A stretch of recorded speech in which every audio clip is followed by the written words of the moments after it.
Très chers amis, nous voici à quelques jours de Pessah et nous allons essayer ensemble de partager quelques explications intéressantes sur la Haggadah.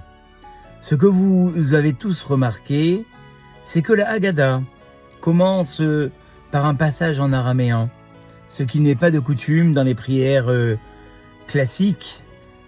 Pourquoi est-ce que le soir de Pessah, nous commençons par un passage en araméen ? Eh bien, très chers amis, il est connu que les anges, ceux qui finalement transmettent nos prières auprès de Dieu, ne comprennent que le langage, finalement, hébreu. Quand on lit un passage en araméen, c'est que finalement, on ne passe pas par les anges. Eh bien, les commentateurs nous disent que le soir de Pessah, c'est le premier message que nous voulons faire passer. Ce soir, nous sommes un peu comme le soir de la 10e plaie, de la sortie d'Égypte.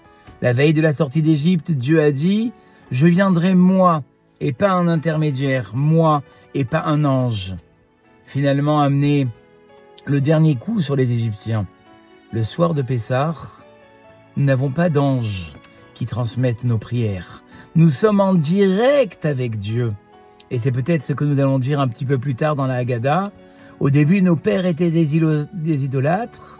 Et ce soir, Arshav, Dieu nous a rapprochés.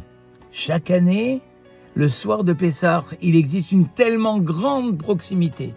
Nous sommes en direct avec Dieu que finalement, nous n'aurons pas besoin des anges. Combien il est important de profiter de cet instant. Vous savez, je l'ai dit encore hier dans ma communauté, on travaille pendant 1 mois, voire des fois 1 mois et demi. On astique, on nettoie, on enlève, on prépare.